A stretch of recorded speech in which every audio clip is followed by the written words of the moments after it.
everyone. It's Sam Shaw, founder of Wall Street Mastermind. I'm back today with another client interview for you guys. Today, I'm excited to have Tyler on here with us. Tyler, we've been working with Tyler for just over a year, and he's recently wrapped up his recruiting process successfully. And Tyler has a unique kind of background versus most of the clients that we typically work with. So definitely want to get him to come on here and just kind of talk about his experience a little bit, and hopefully that can help some of you guys out. So Tyler, thanks for taking the time to be on here with us today. Yeah, thanks for having me, Sam. Awesome. If you don't mind, maybe just to kick things off, just kind of like introducing yourself a little bit, giving people an idea of kind of your profile or where you were coming from coming into this whole process. Yeah, absolutely. So, grew up in Oswego, suburb of Chicago here, and I'll give the honest answer, not necessarily an interview answer. So, started out my college career at Stevens Point, Wisconsin. Went up there to play college football, and after a year, it came to a close pretty quick. And then came back home, tried to figure some things out. Went to community college for a year, and ultimately decided that I wanted to do something in business and kind of go the finance route. And not necessarily knew where I wanted to go exactly yet, but just start to enroll in some classes and kind of started to pick the grades back up a little bit at that time. And they kick you out after 2 years of community college. So decided to go out to the University of Kansas. And then here's where the story gets a little interesting. A few weeks before I left, I found out I was going to have a daughter. So I have the most beautiful 3-year-old at this point in the world. And really, I was at Kansas for about a semester and ultimately came back home, a little closer to home, and finished up my college career at Illinois State. So it was definitely a roller coaster, but I was able to finish school, graduate, and I got involved with the CFA Chicago Society and went to their career fair my last year of college and landed a role at Marshall and Stevens. It's a valuation shop here in Chicago, and I've been working here for about a year and a half, coming up on 2 years.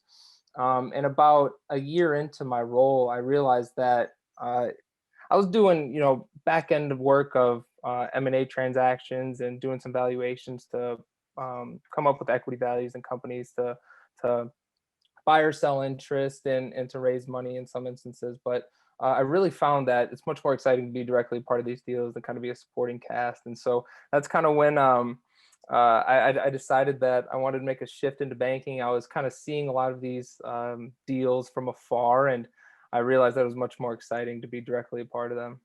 Yeah, that makes a lot of sense. Okay, so kind of 1 year out of school, basically, you decided that, hey, maybe valuation is not the thing for you long term. You want to go into banking. And is that kind of when you found us, or did you kind of then start doing some stuff on your own first and trying to figure things out? Like, Yeah, what? yeah. Well, one thing that I knew working in Chicago when I graduated, I always enjoyed talking to people and kind of networking a little bit. And I knew that there was plenty of people to talk to in Chicago. It's a big city, and so there's no shortage in that front. So, I was really talking to people on the asset management side, but then also started to, as I was working on these projects, getting more exposure to the investment banking side, and started reaching out to people in the Chicagoland area. And I actually got into one process about 9 months into my role, and I didn't get the job, obviously, but at that point I kind of realized, wow, this is actually really hard to get into, and I'm not, my skill set isn't up to par. I'm not well versed in this industry yet, and so I knew that I needed some help. And so that's kind of when I started to see some things pop up about you online, and ultimately just reached out, and we had our first conversation. I remember I was so worried because we had it like in the middle of a work day, and so we were pushing on like the 2 hour mark of talking. I was like, Sam, like I think we could talk all day, but I just have to go back to work. So we kind of hit it off pretty quickly, and I knew that it was a great program to potentially get involved and really have another shot at a process again and actually close the deal and not just be thrown in the washer machine and kind of thrown out. Yeah. So just to be clear, that process you went through, that was with the like a regional boutique investment bank, or that was with Yeah, yeah, yeah. I was with a more smaller regional boutique bank here in Chicago. okay, got it. And what like you said you went through the process and then you realized that you weren't really up to par. Like what exactly happened? Was it just the interview went really poorly, or what made you feel that way, I Yeah, guess? yeah. I mean, I went through two kind of introductory interviews and they were okay. I mean, there's questions that you're going to get in every interview, and I kind of prepared answers a little bit and I tried to rehearse them, but ultimately just kind of banked on I feel like I can talk to people and I'll be okay in these interviews and not necessarily perfecting my responses. And then those went okay, like I said. And then I got a case study for to do for them, and really here's really just like to build out a three statement model, LBO model, and put together a little presentation. And I was scrambling all weekend to try to figure out how to do all those things and really perfect them. And ultimately, after that, um, I didn't get the job after that, and I realized now, kind of after a year, it was atrocious. Like I wouldn't even want to dig back those files that I put together, and it's just kind of things that I didn't know how to properly put together a PowerPoint presentation. I didn't know how to fully build out an LBO model and things like that. So they were probably just like, this is a piece of crap, and it obviously didn't do me any good as the interview process ended right after that. Got it. So definitely the technical side, you felt like needed some work after Yeah. working on the case study, and then on the behavioral side, you felt like you could talk to people, but it didn't feel Right. like Even on the behavioral side, it's I know you've probably had a few of these. Some people have probably listened to this and have heard, yeah, well, I can talk to people. I'll be okay on the behavioral front, but there's so many different type of questions. You have to understand how what kind of angle that they're coming at, and they'll try to phrase a question in a unique way, but really they're just like what they're trying to ask you, and you have to understand what they're coming at and really dive deep into your past experiences, gain solid experience, and really be able to talk about say a time you worked in tight deadlines, you worked hard, you worked with the team, and I mean there's ample amount of directions you can go there, but really crafting the story and kind of knowing it on the back of your hand, and that takes a lot of study and work and preparation along the way that I just didn't do, and I felt like I could just lean on uh, being able to talk to somebody and walking through an example that it might last you a little bit, but to really close one of these processes, you have to understand the competition that you're going up against, and just doing that isn't enough. yeah, yeah, for sure. Um, so you found us, you hopped on a call with us, we talked for way too long at work, and then you decided to, or like what went into your decision to come in this program? Because it probably wasn't like it wasn't like a snap second decision for you. Like you probably had to think Yep, long and hard about it, right? yep, yep. And so like kind of like describe that those few days, or I don't remember, it was a few days or a week or 2 weeks or whatever, where you're kind of like going back and forth on the decision of, hey, should I do Wall Street Mastermind? Like, what was your thought process, if you Yeah, remember? yeah. Geez, let's go back a little bit. And at first, I knew it was something that like I wanted to get into, and I was out of college. I was living on my own, so it was ultimately my decision. I didn't need get my parents' approval or anything. So it was ultimately, what did I want to do? And I talked it over with my girlfriend a little bit, and she was supportive on that end. You were open enough for me to talk to a few of your past clients and kind of see what worked for them. How were they able to close this process, and really what value you brought kind of to the table, and doing all those things, it really just kind of confirmed me that like, hey, I can go down this path. And after working for a year, I almost assessed it as like an opportunity cost type thing of, am I going to continue going down the valuation route where it's a pretty predictable career path, or can I go maybe take a little risk, or kind of bet on myself a little bit in this other path of banking.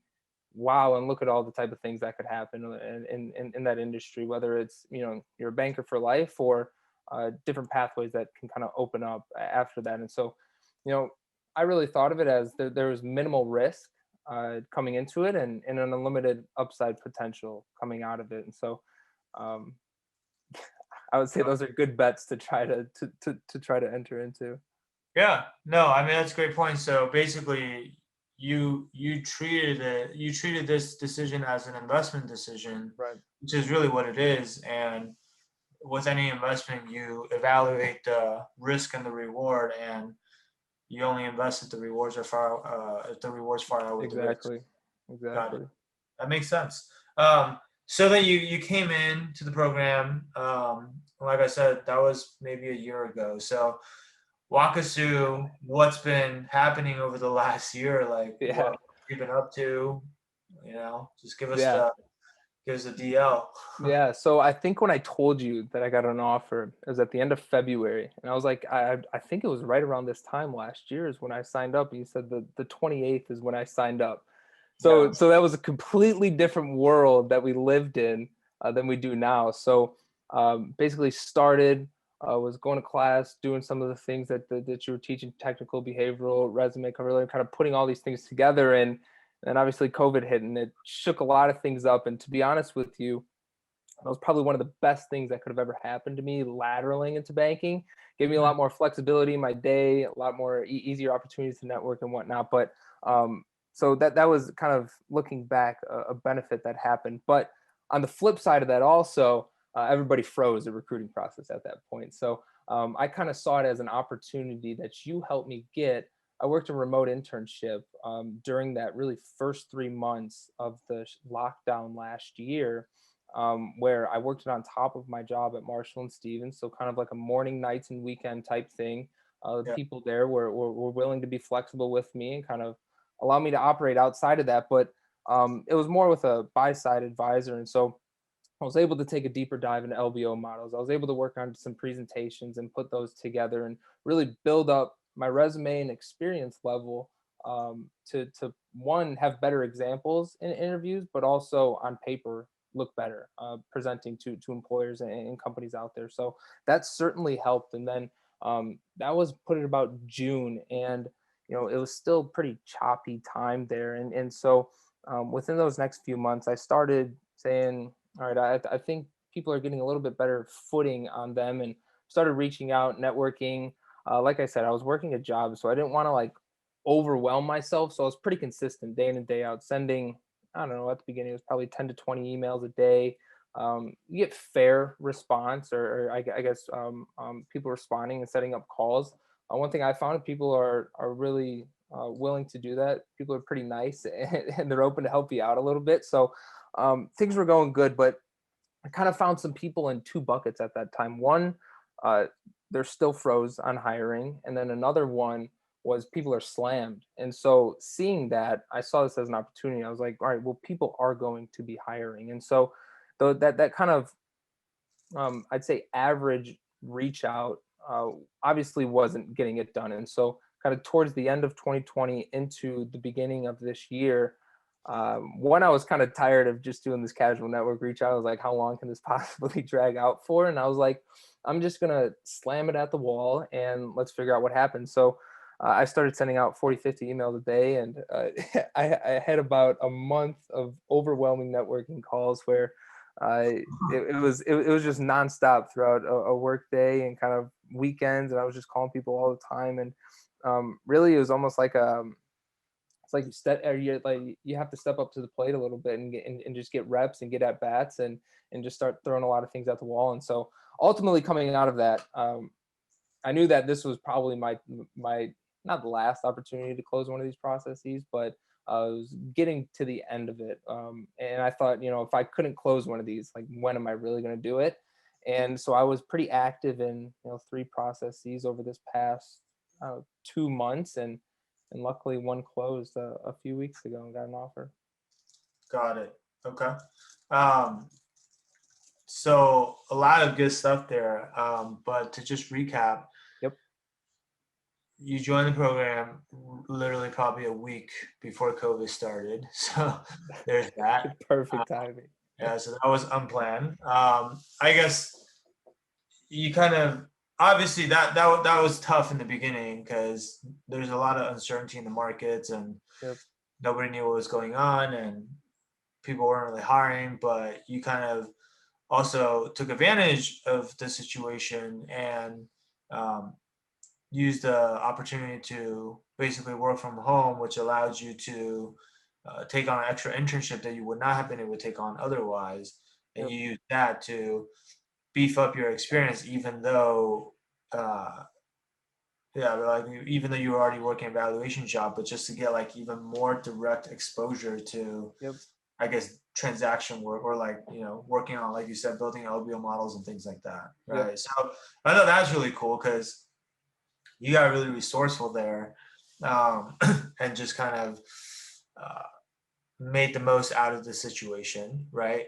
And then the second thing that you really talked about was the networking piece, which, I mean, you started out sending 10, 20 emails a day, and then some time passed, and you're like, okay, time to ratchet it up, and then you kind of, what, I guess, doubled that, or maybe even Yeah. Double, two, tripled it. 2 to 3x what you were doing before. Yeah. I mean, how many calls were you having a week roughly then at the time? There's probably, I mean, calls a week, 10 plus. I mean, it really does flow in pretty heavy. And then, I mean, once kind of the interview started to pick up, it started to slow down. So it was probably about a month and a half of, I'd say 7 to 10 calls a week. And then, after some of these, I started getting into interview processes.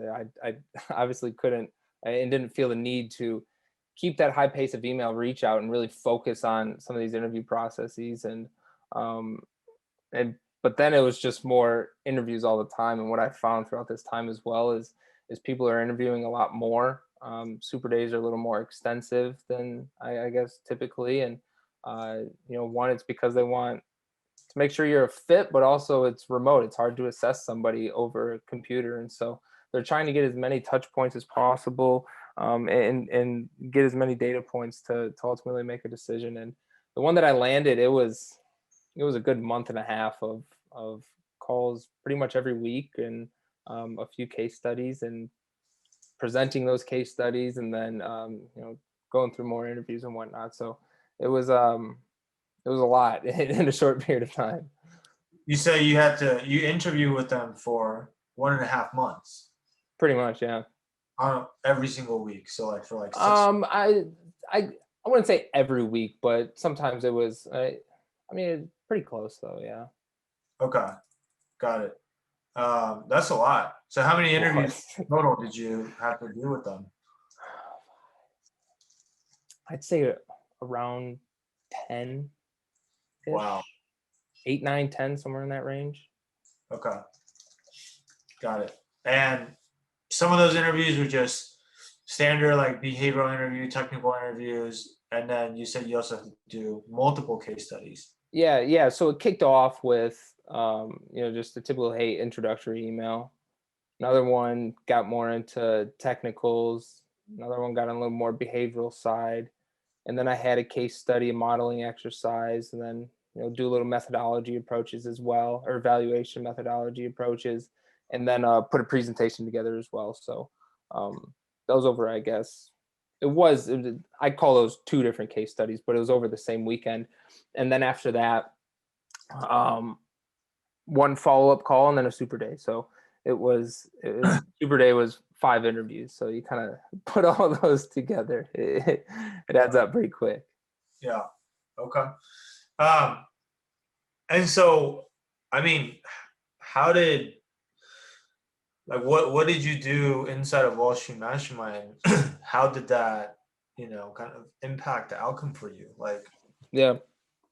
Yeah, I think the beginning is very foundational to really like the first 3 months where it's very more hands-on, hand-holding, things like that, kind of perfecting the resume cover letter, getting answers to these questions, writing them out, getting reviews, and really just learning more deeper on the technical side. And so it's very core to being able to present yourself in an interview process. And then unfortunately the last 9 months was more kind of experience building and networking, and it kind of took a long time, but ultimately it was like a reps thing that helped me in the networking. That it kind of started off of you guys guide to help of questions to ask, how these conversations should go, and then eventually you kind of take the training wheels off, and you can steer the conversation any way you want. But the biggest one that I had in your team is very useful in this aspect of just doing some mock interviews and opening your mouth and practicing these questions. Like, you can say it to yourself, you can say it to a mirror, the wall, all day long, but until you're actually presenting it to somebody, that's really where you kind of get the nerves out a little bit. You can work through kind of softer spots that you have in these answers, and really perfect them to when it's go time. You're giving the best effort that you have, and it really does stick out to other candidates, and understanding the people that you're going against. And at least in my situation, where there were people that could have been in investment banking for a year and looking to kind of switch firms, and those were the kind of people that I was going up against, and I knew that was pretty difficult, and I had to give something a little bit more uh, than just on a piece of paper, and valuation wasn't good enough to compete against those people. So I had to really perfect myself, and the internship also helped a lot. Got it. Yeah, that's a great point, which is because you're trying to lateral in as an experienced hire, Yep. and typically for those positions, uh, you're usually going to be going up against people from other investment banks who are maybe trying to lateral to a better bank, and Yep. so it's a bit of a handicap. I mean, valuation obviously it's a relevant field, but it's not directly doing Exactly. investment banking, right? So, what do you think was? What do you think? Why do you think you were able to kind of like set yourself apart um, and kind of like overcome that handicap, so to speak? Yeah, yeah. I mean, you look back, and and this is really what I pointed to, and you kind of dig deep into, at least I did, of kind of like, how'd you grow up, like what type of skills or what type of things are ingrained in you that you kind of pride yourself on, that you hold tight to yourself. And so I grew up playing sports. I always played football and baseball and things like that, and so I always knew that I was pretty good communicating and working with a team. And so, I mean, there's no two. It's very prevalent to me today, more than ever, that those are the two things that are ridiculously important in any job, especially in banking. And so, being able to kind of take those things and put, say, more modern or more current experiences behind those two types of skills is what I was able to do. And the things that I really emphasize, because you do get asked the question, why should we hire you? And that's a glorified answer, or a glorified question of saying, like, what do you bring to the table, right? And well, what's different about you? So those are the things that I tried to at least gear it towards, more on the intangible side, because people did tangibly have better experience than me, and so I know that they had to hire me as a person, and over, say, another personality or another person that might have had a little more experience.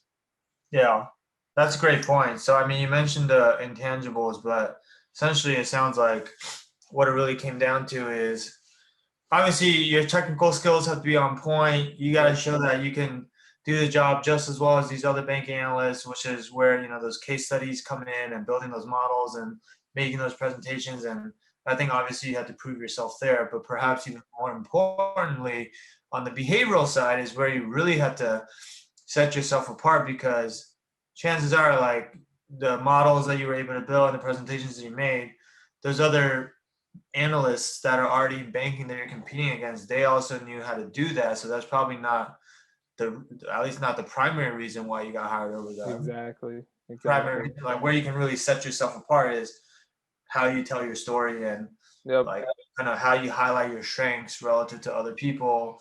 What are some personal traits and qualities that you have, and not just saying you have those things, but really being able to tell a compelling story around it, where it's convincing. Exactly. You're spot on right there, Sam. Got it. Okay. Awesome, man. That's really helpful. So, um, are you? And so you say you ended up having three different processes with three different banks, and then you ended up getting an offer from one of them. Is that right? Yep. Are you comfortable telling people, like, either where you'll be going or what type of bank you'll be going to, or I mean whatever you're willing to share? Yeah, yeah, it's actually a big shakeup for me. So I'll be working at a middle market Canadian bank out in San Francisco.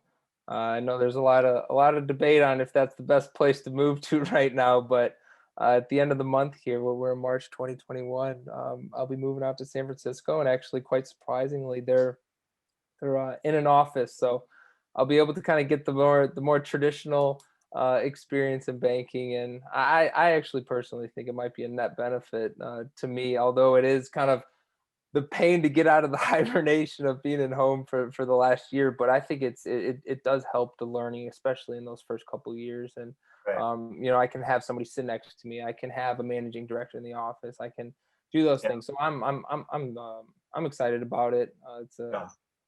big move, but I think it's an awesome opportunity. Yeah, for sure. I think it's honestly, I think it's a great outcome. I mean, yeah, like you said, you got into middle market bank, which, coming from no banking experience, is Yeah, typically pretty difficult to do because a lot of those jobs descriptions, you'll see they say like we want someone with at least 1 year of banking experience, uh, exactly. for you to qualify. And obviously, um, I'm sure that you got them to make an exception for you just through your networking efforts and whatnot. And so that's obviously awesome. So super happy for you. Yeah. One thing If on that, people Yeah. that are, I know most of your clients are coming out of college, and I think this is applicable to them as well. Like even job descriptions, if they say some sort of work experience is required, Mhm. it's not necessarily required. I kind of see it as a way of it just um, gets people to not apply because they don't think that they're qualified, and so you can't really enter the process unless you step up to the plate. So don't let that scare you, or don't let that kind of deter you away from applying to a role. And just you have to work a little harder on the networking side. And if you get Yeah, people within the firm to kind of vouch for you, that's much more effective than having 1 year of investment banking experience that may be required for the role. that's a really good point. That's a great point. Yeah. When employers list a bunch of requirements on the job description, more often than not, I'm not saying always, sometimes maybe it's true, but more often than not, it's just their wish list, right? Like Right. if they could build their ideal, perfect, prototypical candidate, this is what it would be. But they understand that uh, most of the time you're not gonna get everything that you want, right? So they're just looking for people that um, ultimately, I mean, ideally check as many boxes as possible, but most of those things can be overcome if you are able to position yourself the right way as a Yeah. candidate, right? So I guess one last question for you, because I don't want to keep you for too long, but if you for those of our listeners who are listening to this right now, maybe they're in a similar situation as you. Maybe they've been graduated for, a year, 2 years. They're working in, I don't know, some other field within accounting or finance, but not necessarily in banking. And they're kind of feeling like there's got to be more to it than this, and this is not what I want to make a career out of. And they're intrigued by the idea of wanting to break into investment banking. Obviously you know a lot more today than you did a year ago when you first started this process, right? So if the version of Tyler today could speak to the version of Tyler from a year ago and tell yourself something that would make this last year go a lot easier and a lot smoother for you, like what is one piece of advice that you would have given yourself? Start earlier. That's number one. But outside of that, I was at least in the position of that's a lot always of the that's always the easy answer. right, exactly. You have no idea how many times I get that answer when I ask this question. Oh, that's hilarious. But But it's but true. Everyone start as exactly, early as exactly, possible. Start as early exactly. as possible. Yeah, yeah, Yeah. it is very true. But going into this, like there were so many things that I just didn't know that I didn't know. And so the internet's not going to answer these questions for you. They're not going to give you personable responses or actually kind of take care of you along this process. So just anywhere you need to find a resource to help you know the things that you don't know, or at least bring them up and put them to the table so that you can work on them, practice them a little bit. So um I think it's tough to do it on your own. It's tough to um Obviously, schools are a big help, clubs are a big help, professional organizations are a big help.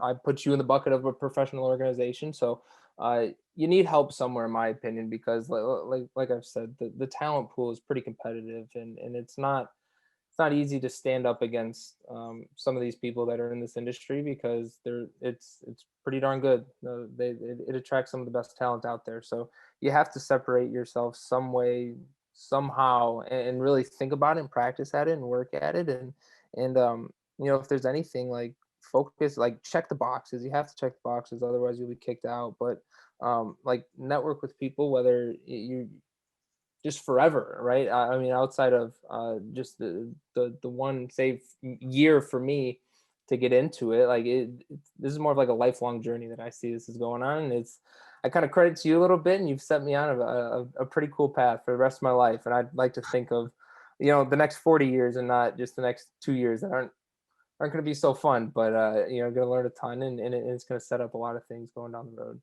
Yeah. No, that's awesome, man. That's really, really good advice. And like you said, I totally agree with you. A lot of times when I think about banking, and the way I encourage my clients to think about banking is, sure, we're trying to get you a job in the near term. And for a lot of the people, maybe it's their first job out of school Yeah. or second job, in your case. But uh, it's not really just about that job. It's also about kind of like the direction this can kind of like set you, or this is the path that this can set you down, uh, Right. basically for the rest of your career, right? And so, obviously, coming out of banking, whether you stay in banking for the long run, which might happen, who knows, right? Or even if you decide not to stay in banking, um, you just have so many more opportunities available to you. Um, Especially out in the Bay Area, man. I mean, like, this. I live in San Francisco. There's just so many cool opportunities out there. It's also why Yeah. it's so, Hey, I'm excited to go out there, man. It it's feel also it why just it's so damn expensive. right. But seriously though, like, if you go through banking and you now have this experience, and you have these very desirable skill sets, and just qualities that employers look for, um, the sky's the limit. There's just so many Yeah. things to be able to do after this, and I think that's what's really exciting. And obviously, you being a dad, it's like I'm a dad, like, we all understand this, but more opportunity just means that we're able to um, do a better job of Right. taking care of the people that we love and care about, and being able Yep. to provide the best life for them and things like that. And so those are important things, and that's why it's so important to just have a career that's gonna really like be fulfilling, but also Yeah. help you do the things that you want to do, right? Yeah. Yeah. I just see it as an opportunity cost, right? You can take a chance on yourself. You can try to do something that's pretty hard, or you can go down a valuation accounting route. Those jobs will always be there. They're not going anywhere, and they're pretty easy to do. You live a pretty, I'd say, average life. They're not hard to do, and you'll work the 9 to 5. And Yeah, once you do that, you'll soon realize that it's not fun, and you don't want to get stuck in that cycle. So, yeah. um, again, the earlier you start, the better. The, you don't have to work the 9 to 5 for a year and a half, and realize that it sucks. So, Right, right. Hey, and the pay bump going from valuation to yeah. IB, I imagine, is not too bad either, right? Hey, you're darn right about that. It's gonna be offset by San Francisco, though. So Not completely, hopefully. I mean, you're moving from Chicago, so it's not. exactly. Hopefully, it's not that big of a jump. Um, but no, I mean, look. All in all, again, super happy for you, man. I mean, you're a great dude, obviously, and you worked super hard for this, so you deserve uh, this outcome entirely. And it was honestly really fun working with you, and always makes me happy to see really good people succeed. So congrats again on that. And obviously, guys, for those of you who are listening to everything that Tyler's had to say so far, if any of this resonates with you, maybe you're in a similar situation as Tyler. Maybe you're looking to switch industries, even though you've been working for a little bit, but you're just not really sure how to go about it, and you're looking for a bit of extra help with that process. Then feel free to reach out to us, right? You know, you can schedule a free call with us. You can do that at www.wallstreetmastermind.com/apply. It's Streets abbreviated to ST, so it's wallstmastermind.com/apply. And what we'll do is just have that initial conversation with you to figure out what it is that you need help with, and if we can actually help. We'll try to not make it 2 hours like we did with Tyler, but but no, we'll really go deep and try to get to know your situation, what your goals are, and see if we can help. And if we can, we're happy to help you and walk you through what that might look like. But if we can't, we'll be very honest with you and tell you that we can't. Because to be completely honest, not every single person, if you're already graduated, like I would say, Right. not every single person is can still break into banking, right? I'm never going to sit here and tell you guys that, but if it can, definitely let you know. If you can't, and there's something else that we think you should be doing instead, like we'll let you know that as well, right? So feel free to reach out to us. We look forward to talking to you guys. And Tyler, just thank you for taking the time to come on here and talk to us today. Super Absolutely helpful. appreciate it, Sam. Yeah, absolutely, man. I'm sure we'll be in touch, especially now that you'll be out in San Francisco. Um, You have to uh, come back. I will be back there at some point. I swear, my house is still there, so I'm not going there. Once this COVID thing blows over, I'll be back there. So we should There you go. catch up, man. Absolutely. All right, dude. Guys, that'll be it for today. Thank you guys for tuning in. Hopefully you guys enjoyed this, and we'll be back with more of these in the near future. All right. Talk to you guys soon.